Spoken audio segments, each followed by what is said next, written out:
TFC gets back into action this weekend as they'll be hosting Columbus Crew on Sunday at BMO Field. And the Trillium Cup will be in the building, so this could be another opportunity for the Reds to add a trophy to their case. And key number one to victory is attacking options up front. The Reds now have options in Tosin Ricketts and Josie Altidore. And not just options, but in-form options. All the center forwards right now are playing really well. They all offer something different, and I think this is the first time this season where Greg Vanney could be losing a little bit of sleep over his selection.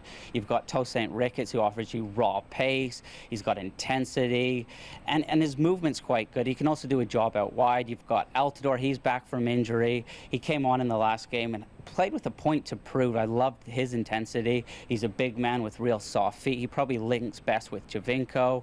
Then you've got Jordan Hamilton. He's got 5 goals on the season. It's going to be hard to leave him out. He's developing nicely. He's got his soccer awareness. I love to see that on that goal from Marky Delgado. It was a real clever dummy where he lets it run through his legs to Javinko. And of course, you've got Javinko. I could see him possibly getting into the starting 11. It's funny, Danielle, not too long ago, Greg Vanney had 5 center halves on the bench, a holding midfielder, and a goalkeeper to try and chase the game with. Haven't things changed?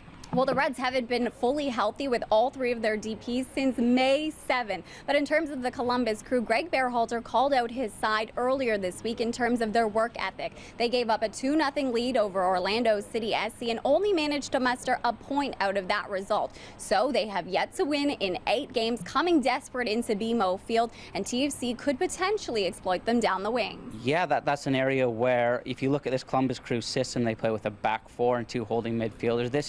Their fullbacks at times are isolated. It'll be difficult to play intricate stuff through the middle of the park. The 2 ways to beat the system is either in behind, like how Jordan Hamilton scored at Matt Free Stadium, latching onto a great through ball from Jay Chapman, or where I think they'll have most joy is out wide, creating overloads, 2v1s, isolating players 1v1, underlaps, overlaps, and then getting balls into the box.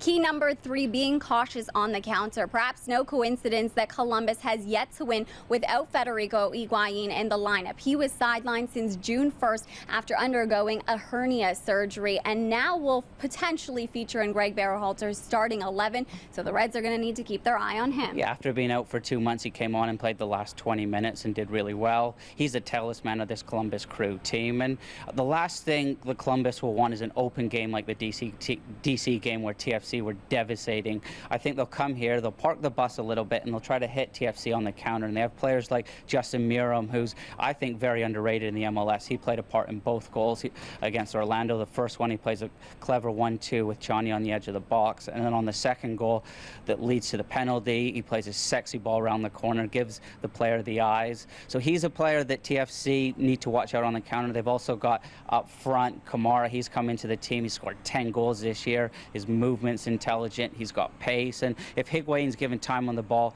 he'll pull off defenders' shoulders. So it's important that the rear guard not only are switched on when TFC are in possession, so the numbers are there, but also when they give it away, that this Columbus Crew team do have pace on the counter. Well, the Reds will continue on this homestand. 9 of their final 14 games will be played at BMO Field, and this is a massive opportunity for them to continue to bang points. That will all be taking place 7:30 p.m. on Sunday on Sportsnet, and you can also follow along the social conversation using the hashtag TFC Live.